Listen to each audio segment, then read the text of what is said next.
일본에는 100세를 넘게 사는 사람이 9만 명이 넘는다는 걸 알고 있나요? 인구 대비로 따지면 지구상 어떤 나라보다도 즉 100세 이상 노인이 많은 나라입니다. 한편 미국을 봅시다. 매년 헬스장 회원권, 건강보조제, 최신 피트니스 앱에 수십억 달러를 쓰면서도 50세 이후 만성질환, 관절통, 인지기능 저하는 여전히 대부분의 사람을 강하게 덮칩니다. 그렇다면 일본인은 도대체 무엇을 다르게 하고 있을까요? 답은 단지 초밥이나 녹차가 아닙니다. 좋은 유전자만의 문제가 아닙니다.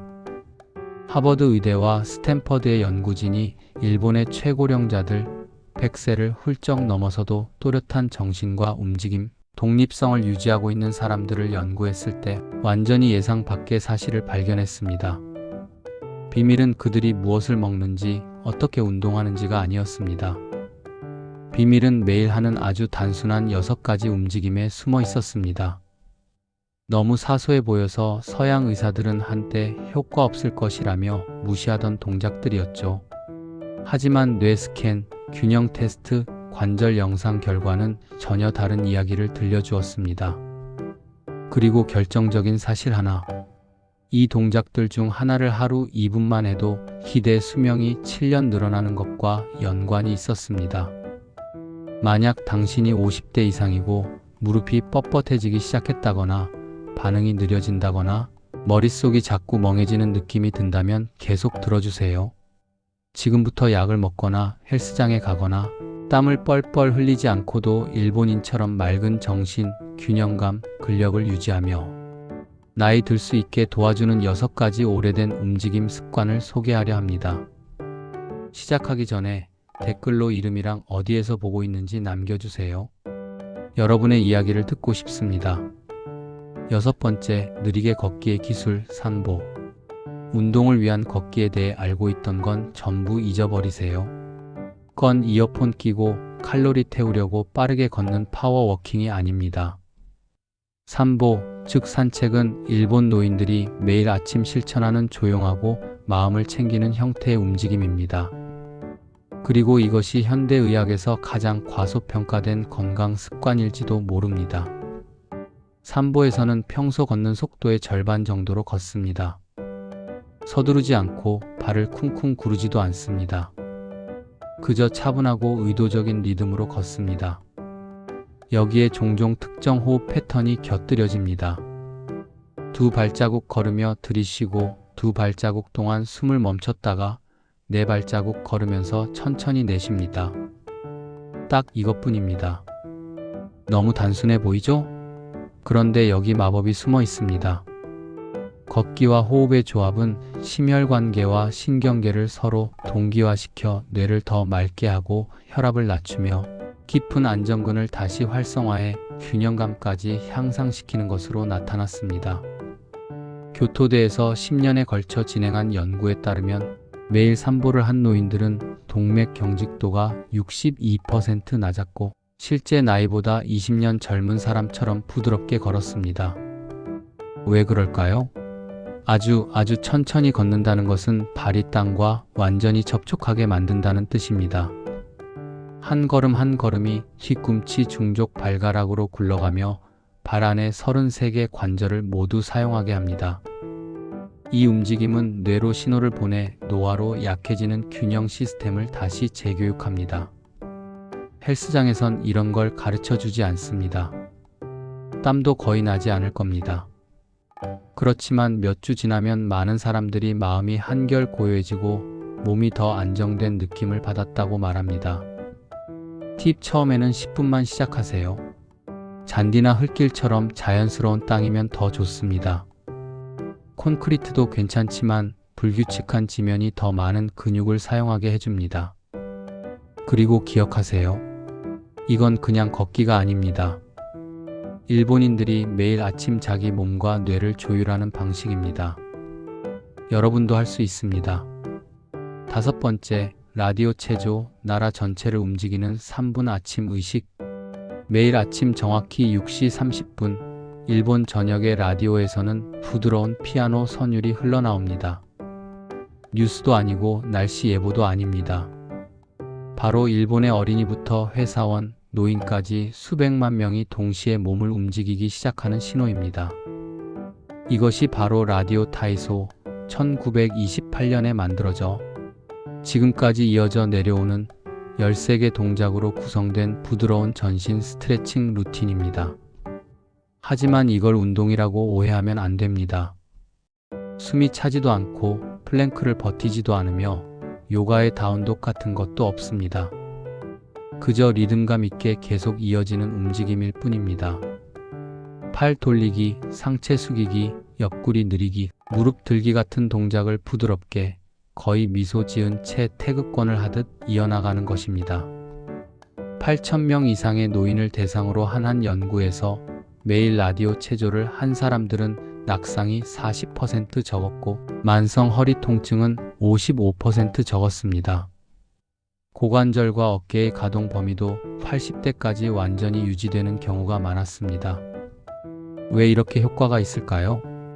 이 의식은 관절 안의 윤활액인 활액 분비를 자극해 마치 몸의 관절 오일을 돌게 하는 역할을 하기 때문입니다. 활액이 줄어들면 50세 이후부터 관절 뻣뻣함이 빠르게 진행됩니다. 가장 좋은 점은 이 모든 과정이 고작 3분 15초밖에 걸리지 않는다는 겁니다. 파자마 차림으로 맨발로 부엌에서 해도 됩니다. 그 어떤 장비도 필요 없습니다. 팁: 가장 큰 효과를 원한다면 기상 직후 바로 해보세요. 이 시간대는 성장 호르몬이 가장 높고 근육이 자극에 가장 잘 반응하는 순간입니다. 이건 단지 스트레칭이 아닙니다. 한 호흡, 한 동작씩 몸을 새로 고치는 리뉴얼입니다.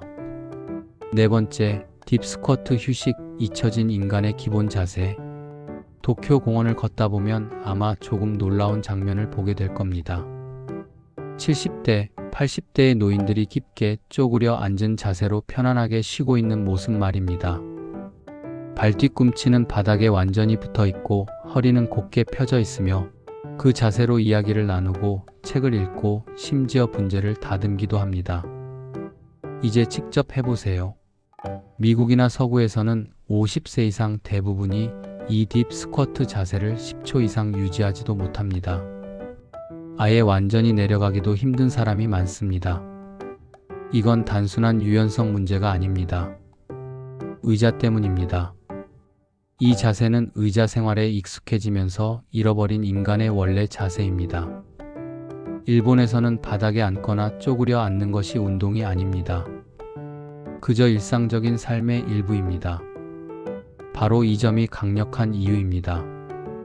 5,000명 이상의 노인을 12년간 추적한 연구에서 최소 2분 이상 깊은 스쿼트 자세를 유지할 수 있었던 사람들은 그렇지 못한 사람들보다 요양시설, 도움을 필요로 할 확률이 70% 낮았습니다. 그들의 고관절은 끝까지 잘 움직였고 무릎은 강했으며 독립성도 오래 유지되었습니다. 생체역학적으로 딥 스쿼트는 고관절을 전체 범위로 열어주고 방광 조절에 중요한 골반적 근육을 강화하며 척추를 위로 길게 늘려 압박을 줄이고 발목의 움직임을 유지시키며 관절에 영양분과 혈류를 공급합니다. 팁: 처음에는 벽이나 튼튼한 의자 가까이에서 시작하세요. 발뒤꿈치를 바닥에 붙이기 힘들다면 작은 수건을 말아 발뒤꿈치 아래에 받치면 도움이 됩니다. 하루에 몇 번 2030초씩 버티는 것부터 시작해 천천히 시간을 늘려가세요. 이건 단지 스트레칭이 아닙니다. 땅을 떠나지 않고도 몸이 원래 설계된 대로 쉬고 회복하고 다시 정렬하게 하는 방식입니다. 한번 이 자세를 되찾고 나면 예전처럼 의자에만 앉고 싶지 않을 수도 있습니다. 세 번째, 한발서기, 뇌를 키우는 균형. 일본에서 의사들은 노화에 대해 약만 처방하지 않습니다. 이렇게 말하기도 합니다. 하루 2번, 한 번에 1분씩 한 발로 서보세요. 겉으로 보면 농담 같죠? 그러나 연구는 전혀 다르게 말합니다. 후쿠오카 대학에서 15년에 걸쳐 1만 2천 명의 노인을 추적했을 때 매일 한발서기 연습을 한 사람들은 고관절 골절이 68% 적었고 낙상으로 입원하는 비율이 75% 낮았으며 균형과 협응을 담당하는 뇌 부위의 회색질 양이 더 많았습니다. 한 발로 서 있을 때 몸은 매 분마다 수백 번의 미세한 조정을 합니다. 코어, 발목, 고관절, 심지어 뇌의 평형기관까지 모두 작동합니다. 그리고 뇌는 말 그대로 환하게 켜집니다. 메이오 클리닉 연구진은 이제 한 발로 서 있을 수 있는 능력이 콜레스테롤이나 혈압보다 수명을 더 잘 예측하는 지표라고 말할 정도입니다. 안전하게 시작하는 방법은 이렇습니다. 벽이나 싱크대 같은 튼튼한 곳 옆에 서세요.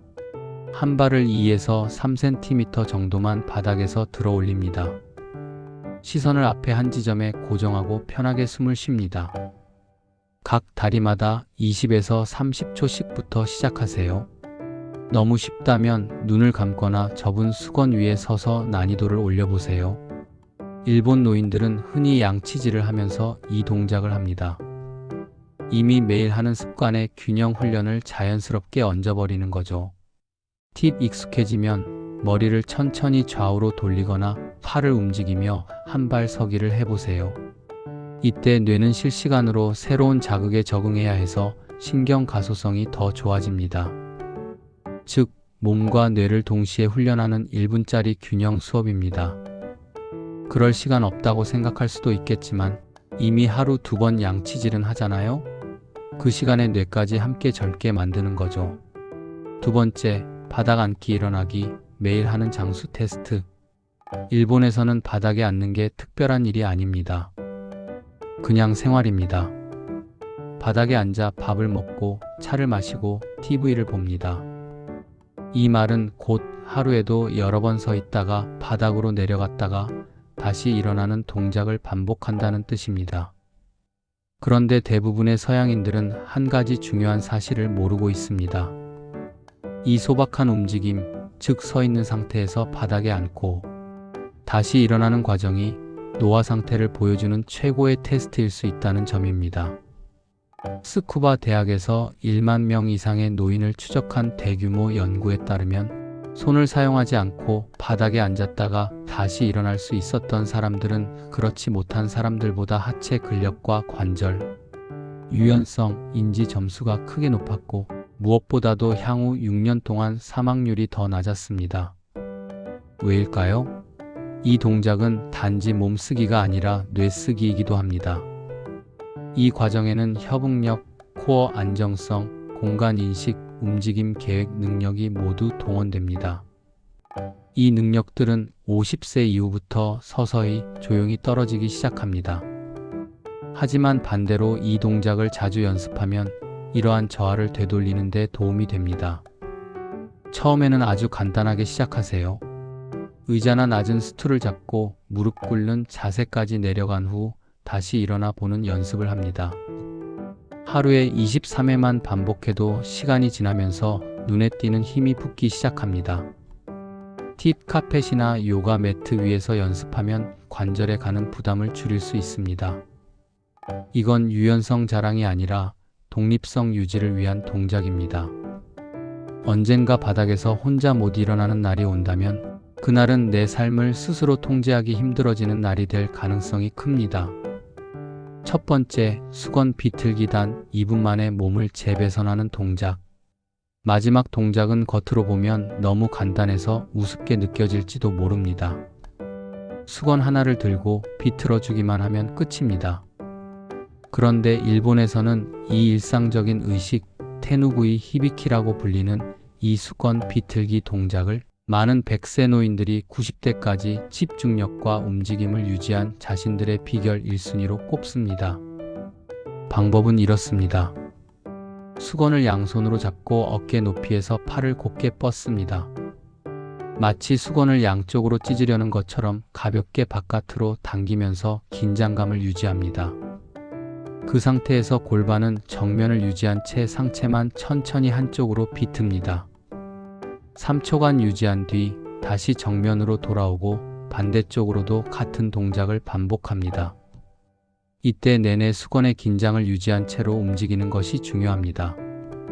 이 긴장이 평소 운동에서 거의 사용되지 않는 깊은 안정근들을 깨워줍니다.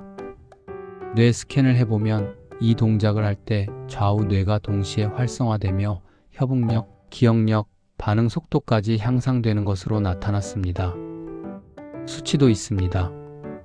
1만 5천 명의 일본 노인을 20년간 추적한 연구에서 하루 2분 수건 비틀기를 꾸준히 한 사람들은 평균 수명이 7년 더 길었습니다. 그들의 악력손 힘은 90대까지도 혼자 살아갈 수 있는 기준선 위를 유지했고 골밀도는 또래보다 20년 젊은 수준이었습니다. 팁: 아침에 일어나자마자 한 번, 자기 전에 한 번, 이렇게 하루 2번 해보세요. 하루의 시작과 끝에 이 동작을 넣으면 아침에는 몸을 깨우고 저녁에는 신경계를 안정시키며 뇌를 다음 날을 위해 준비시키는 역할을 합니다. 헬스장도 필요 없고 소음도 없습니다. 그저 여러분과 수건 하나, 그리고 인생을 바꿀 수 있는 2분일 뿐입니다. 이제 안전에 대해 이야기해 봅시다. 관절 통증이 있거나 균형이 좋지 않거나 예전에 다친 적이 있거나 오랫동안 거의 움직이지 않고 지냈다 해도 걱정하지 마세요. 뒤처진 것이 아닙니다. 이제 시작하려는 것이고 그게 가장 중요합니다. 이 움직임들은 완벽함을 요구하는 것이 아닙니다. 필요한 것은 꾸준함과 의도성입니다. 몇 가지 안전 팁을 드리면 항상 벽이나 싱크대, 튼튼한 의자 근처에서 연습하세요. 처음에는 삼보나 수건 비틀기처럼 서서 하는 동작부터 시작하고 딥 스쿼트나 바닥 앉기 일어나기 같은 동작은 쿠션이나 지지대를 충분히 활용하면서 몸이 적응할 시간을 주어야 합니다. 그리고 무엇보다 중요한 것은 통증은 발전이 아니라는 것입니다. 통증이 느껴진다면 무리하지 말고 필요하다면 의사나 물리치료사와 상의하세요. 잘 늙는다는 것은 악착같이 밀어붙이는 것이 아니라 매일매일 똑똑하게 움직이는 것입니다. 다르게 나이 들겠다는 선택은 바로 오늘 시작됩니다. 일본으로 이사를 갈 필요도 없습니다. 그저 움직일 때 목적과 의미를 담으면 됩니다. 지금까지 본 내용은 어떤 운동 프로그램도 아니고 유행도 아니며 노화 방지라는 이름의 마케팅도 아닙니다. 의자에만 앉아있고 화면만 보는 편리함 위주의 생활을 하며 우리가 조금씩 잃어버린 자연스러운 인간의 움직임으로 돌아가자는 제안입니다. 이 6가지 동작은 하루 15분도 채 걸리지 않습니다. 땀 흘릴 필요도, 강한 의지도, 비싼 장비도 필요 없습니다. 필요한 것은 단 하나, 나이를 억지로 거부하는 태도에서 나이를 지혜롭게 받아들이며 잘 흘려보내는 태도로 전환하는 마음가짐입니다. 그리고 진짜 비밀은 이겁니다. 일본의 노인들은 이 동작들을 영원히 살기 위해 하는 것이 아닙니다. 그저 주어진 인생을 허락된 시간까지 맑은 정신, 강한 몸, 독립적인 삶으로 살고 싶기 때문에 할 뿐입니다. 여러분도 단 하나로 시작할 수 있습니다. 한 동작, 1분, 하나의 선택. 그 작은 결정이 앞으로 수년, 수십 년 동안 여러분의 균형감, 뇌 건강, 활력을 바꾸는 파동처럼 퍼져나갈 수 있습니다. 이제 여러분의 이야기가 궁금합니다. 이 6가지 움직임 중 어떤 것이 가장 마음에 와닿았나요? 이미 하고 있는 것이 있나요? 아니면 오늘부터 하나 시작해보고 싶나요? 생각을 댓글로 남겨주세요. 모두 읽고 가능하면 답도 남기겠습니다. 나이 들면 우리가 그냥 참고 견뎌야 하는 것이 아니라 함께 배우고 선택하고 만들어가는 하나의 과정이니까요.